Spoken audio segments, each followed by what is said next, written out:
Howdy everybody, Fisherman here.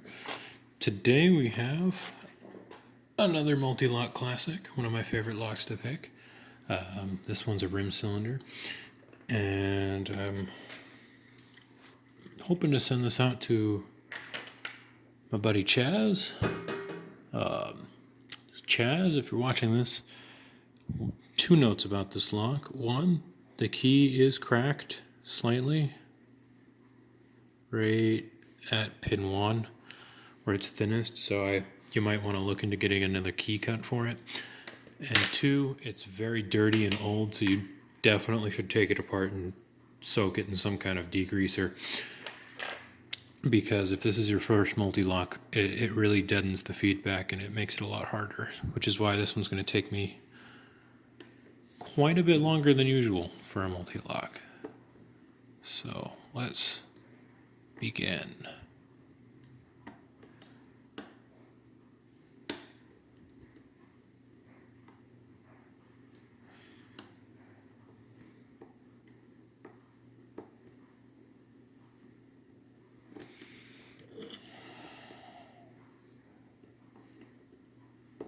I wish I could send you a better one, but the other ones I have are padlocks and they take up too much space in the packaging, and I wouldn't be able to send you nearly as many locks that way.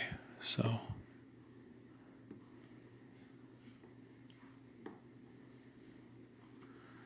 I'm using pretty significant tension in an effort to overcome the slimy internals.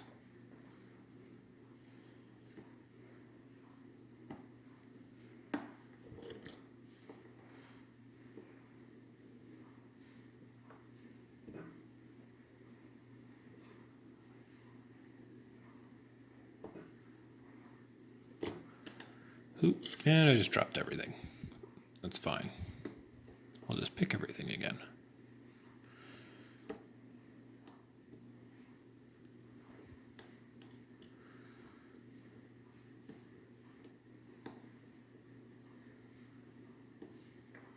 I'm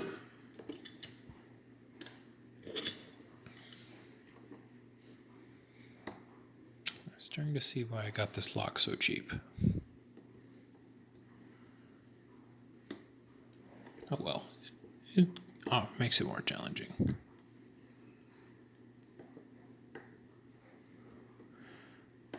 Oop, that was some good movement. Which means I either overset a pin into one of the torpedoes or that pin is set properly. I'm gonna hope for the set properly.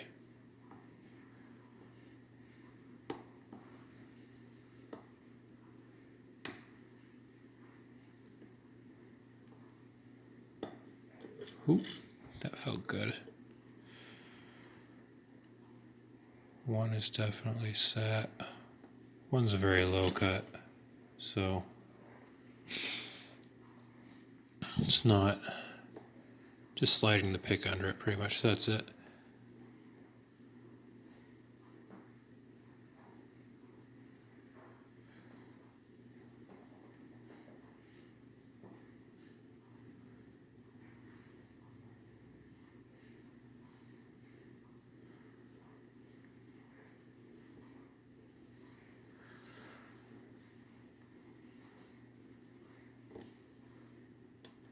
Oh, okay, something was overset, and I just let it drop, and then I retensioned fast enough to catch it in its shear, so now we're on the inner pins. Oh, I got lucky there.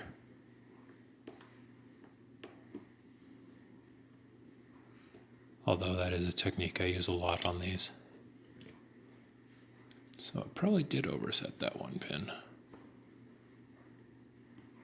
Alright, finding the inners. Sometimes the inners are the hardest part. Not usually on this lock, but on other ones I've done.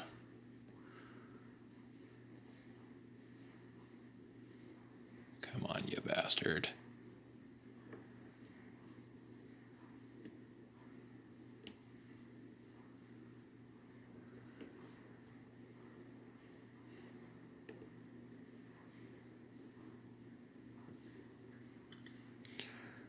Okay, we're going to go for more tension,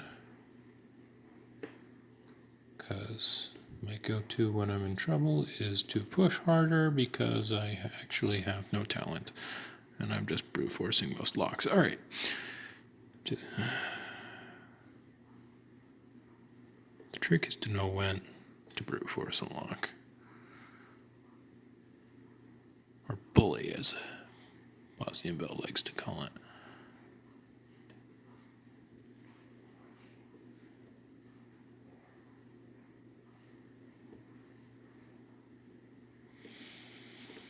Come on. Ah, there we go. All right. There she is. Pin 5, right in the back, inner pin. All right, let's gut this real quick for the video. I've got other locks I also need to do videos on to send them out. So, hopefully...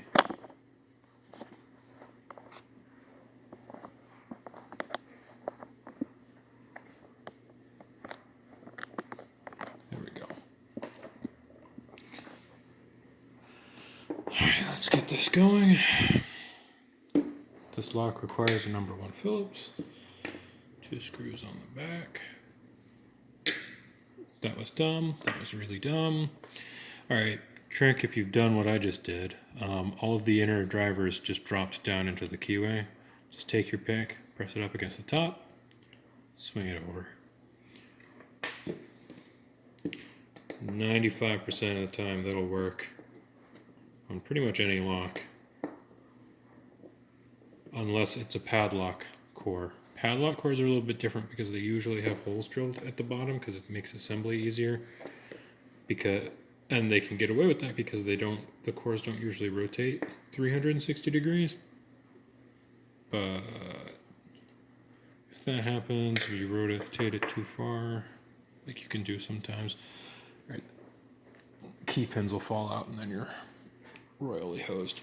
Anyway. That's supposed to just fall off, but like I said, needs to be cleaned.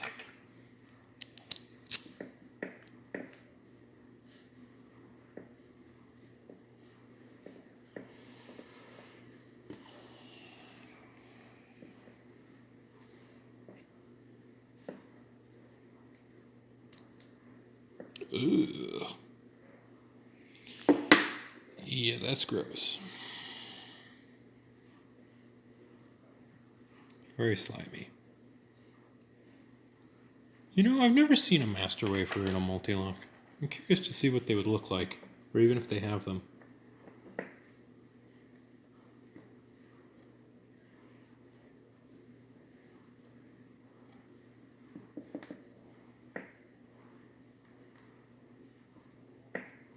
Driver pins. There we go. Aha! I knew it was number 3. I knew number 3 had a torpedo. That guy was really messing with me because he's like a middle cut.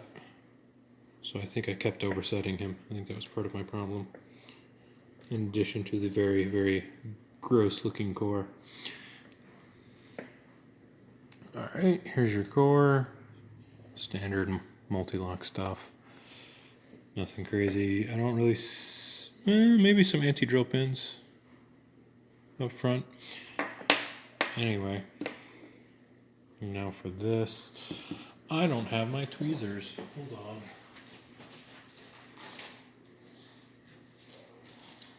I am not refilming this. Ugh. Because this one is a pain in the ass. Gotta say, Chaz, you're getting a good one.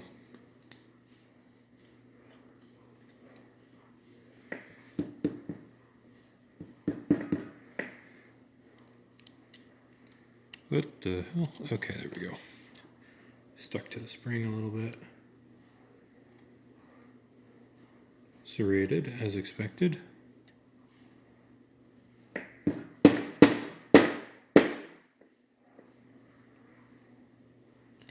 Okay, Okay.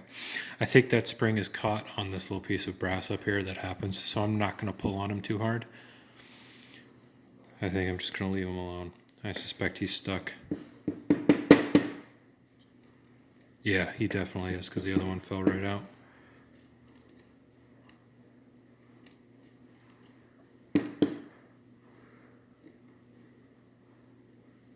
Boop, boop. Boop, boop, boop. I love these. Aren't they great? Really want to make one day. Yeah, there we go. This spring just fell right out. So yeah, that first spring is definitely stuck, Chaz. Be careful. You could remove the top bit of brass here and it would probably fall out.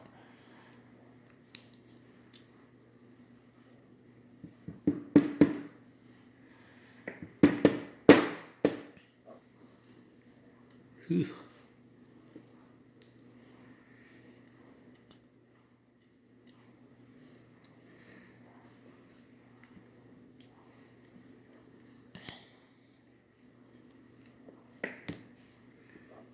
Spring got some kick to it.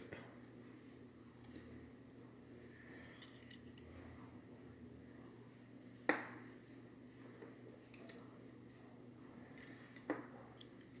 right, last one.